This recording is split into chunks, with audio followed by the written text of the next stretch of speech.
Some disturbing, and we warn you of that police video. A woman suspected of drunk driving ends up on the floor of a police station. How did she get there?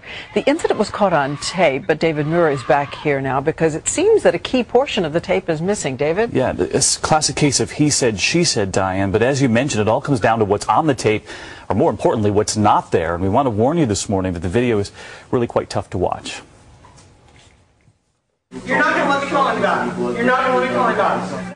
Angela Garbarino, seen here, was arrested last November on suspicion of DWI by Shreveport, Louisiana police. On the tape, you can hear her repeated demands to make a phone call. I have a right to call somebody right now, and I know that. Is this on the record? Yes, ma'am. It's good. Wiley Willis, the arresting officer, has been trying to read her rights, but he runs out of patience, and things turn ugly. What happens after that is a mystery. You understand, ma'am? Yeah, I understand. Because as you can see, the officer turns off the camera.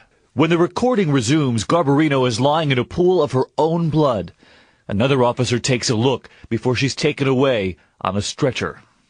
Garbarino suffered 2 black eyes and cuts to her face, along with 2 broken teeth and bruises. She says the officer beat her up.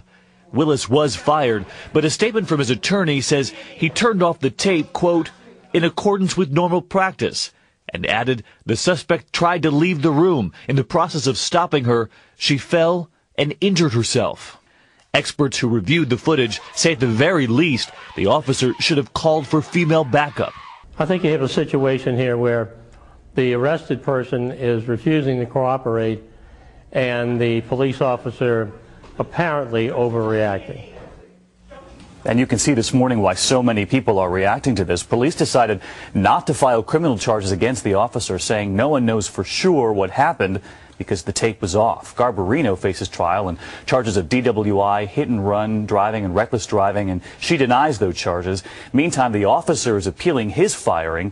A Shreveport police spokesman says there's no specific law, but typically suspects in Shreveport get processed, booked, and then they get to make a phone call. But when he says he turned off the tape in accordance with common practice or with practice, what does that mean? Yeah, that's what I was wondering. And apparently, according to police policy in that jurisdiction, if they do not agree to take a sobriety test and get booked, then they're allowed to turn off the tape, which makes you wonder, is it time to revisit the policy?